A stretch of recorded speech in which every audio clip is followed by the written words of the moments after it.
This video is on two or more substituents on a chair conformation.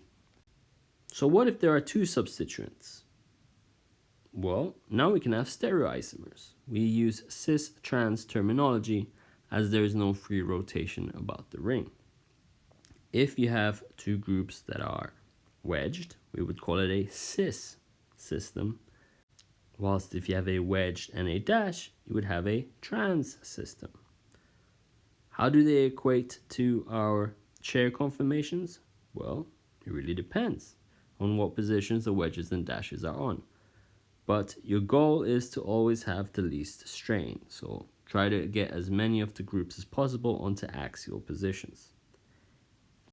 If it's unavoidable and you're going to put something on the axial position, then always place the least bulky group axial.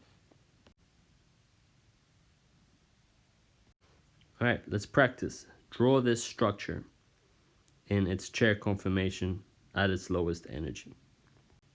You may pause now.